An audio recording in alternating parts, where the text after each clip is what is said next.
A reading from the Gospel of Matthew. Once more Jesus spoke to the chief priests and the elders of the people in parables, saying, "The kingdom of heaven may be compared to a king who gave a wedding banquet for a son. He sent his slaves to call those who had been invited to the wedding banquet, but they would not come. Again he sent other slaves, saying, 'Tell those who have been invited, look, I have prepared my dinner. My oxen and my fat calves have been slaughtered, and everything is ready. Come to the wedding banquet.' But they made light of it and went away, one to his farm, another to his business, while the rest seized his slaves, mistreated them, and killed them. The king was enraged. He sent his troops, destroyed those murderers, and burned their city. Then he said to his slaves, 'The wedding is ready, but those invited were not worthy. Go therefore into the main streets and invite everyone you find to the wedding banquet.' Those slaves went out into the streets and gathered all who they found, both good and bad. So the wedding hall was filled with guests. But when the king came in to see the guests, he noticed a man there who was not wearing a wedding robe. And the king said to him, 'Friend, how did you get in here without a wedding robe?' And he was speechless.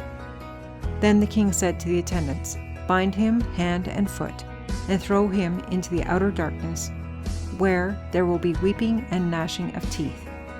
For many are called, but few are chosen.'"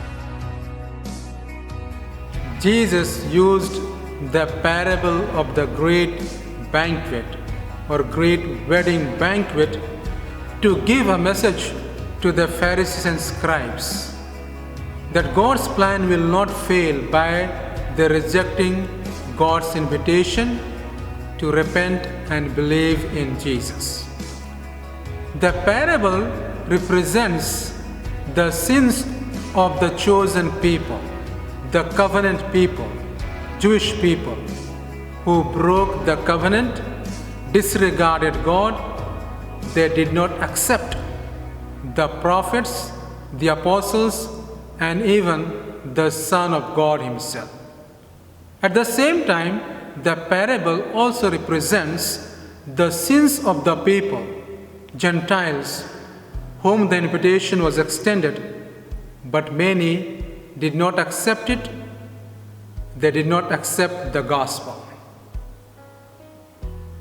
The covenant people, Jewish people, were the first one who were invited as the guests for the wedding banquet, a great feast given by the king. But in their wickedness and pride, they rejected the invitation. They chose other gods than Yahweh. They did not accept his teaching. They persecuted the prophets and the apostles, even the Son of God. They were preoccupied with the affairs of their life.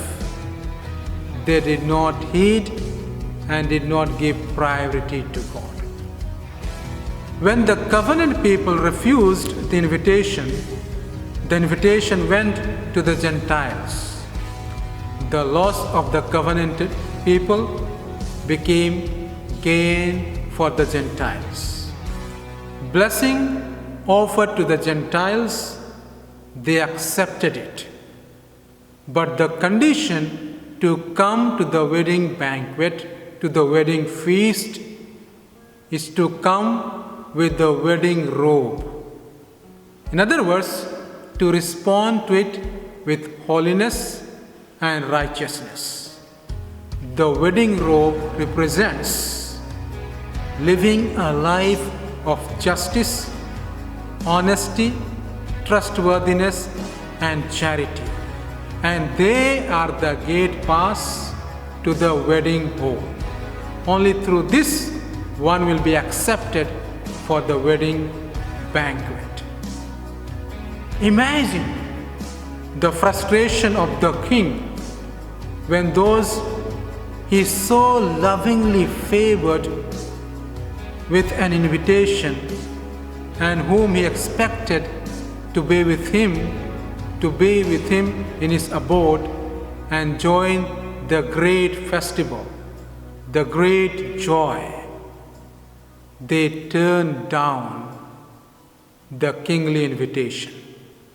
Other group, the invited guests to the feast from the streets, were offered it as a free gift, even though they may not have been worthy of it and they may not have considered themselves to be the guests to the feast of the king. They were freely invited. They accepted it. Dear friends, we are all invited to the wedding banquet of the Lamb. We are all invited to the great feast of heaven.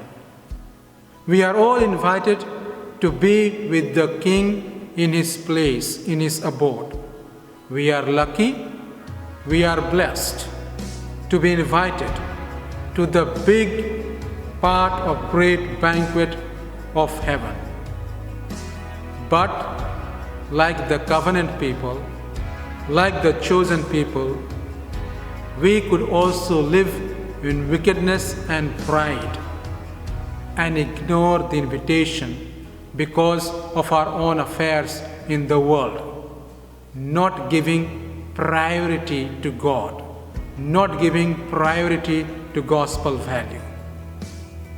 If we accept the invitation, then we are called to dress up with the virtues of holiness and righteousness, which are the gate pass to the wedding banquet.